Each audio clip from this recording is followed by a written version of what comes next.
Hello folks, this is Scott with Dallas Paint Correction and Luxury Microfiber here in Dallas, Texas.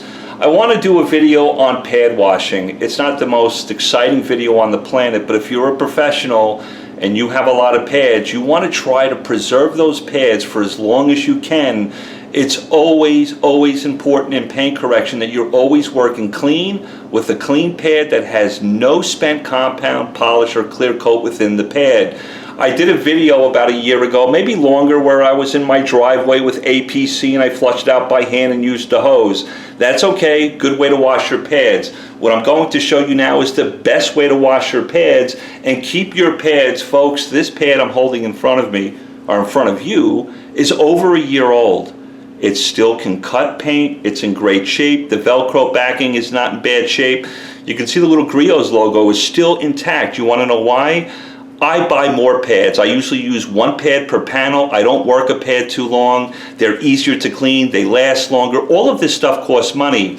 I know guys like pad washers for $150, but I can buy a tremendous amount of pads for $150 and wash them the right way, in my opinion, instead of dragging them across a plastic grit guard on a pad washer.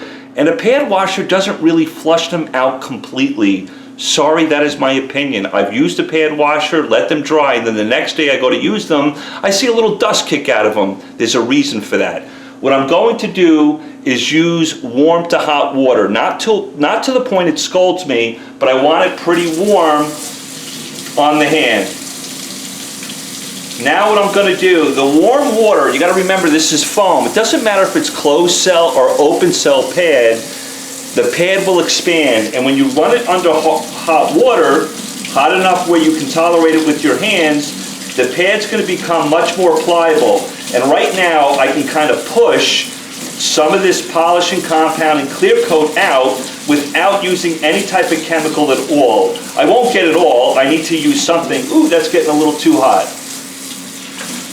But once it gets nice and warm, and those cells begin to open, I can kind of squeeze this and wring it out, right? The next thing I'm going to use is palm olive. Somebody's going to ask me, Scott, can I use Dawn?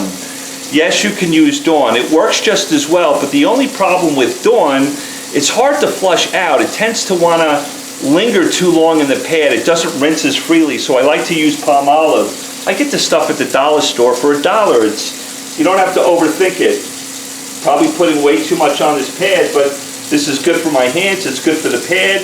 Now what I'm going to do, without going back under the water, I want to massage that palm olive into the foam pad. The foam pad, the cells have opened up from the use of hot water just a second ago, so I want to get all of that in there, all that soupy, sudsy goodness, right? Now I'm going to run it under hot water.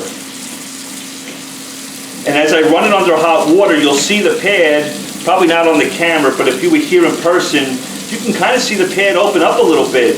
That's what's going to help you release all that spent compound and polish. Then when this pad dries overnight and I go to use it tomorrow, I'm not going to have any dusting at all. It's going to be absolutely pristine and clean and ready to go. One of the things that you have to realize with pad washers, they don't get everything out of the pad, especially when it's saturated deep within the pad.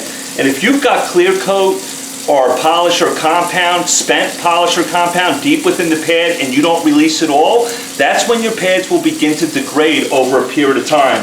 You want to make sure you're always working clean and you get it completely out. The polish that was on this pad before I started to clean it was 3 days old. I left it on there for a reason, because I wanted to show you how effective warm to hot water and palm olive is. This pad is going to look almost brand new. And again, this pad is almost, well, it is over a year old. I want to say it's probably 12 to 13 months old. And I have no doubt in my mind, because I don't beat my pads up, that I'll probably get another 6 to 8 months out of it. That's being effective and efficient in business. Always working clean and keeping your equipment intact for longer.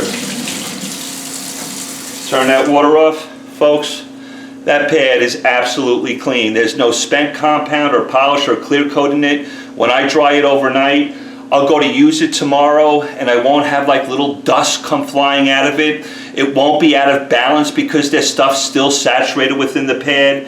This pad is absolutely if I feel the coarseness of this pad, it's still just as coarse as the day I bought it new. Still highly effective at cutting clear coat.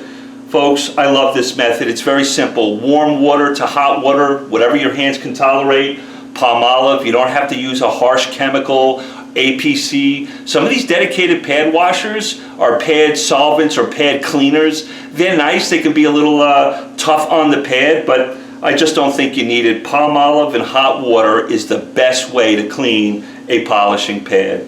Folks, I love you. I hope that helps you out. A little boring, but these pads here, I've spent hundreds of dollars for all the pads I own, but I keep them for years and they keep working for me and never let me down. Talk to you guys soon. Love you guys.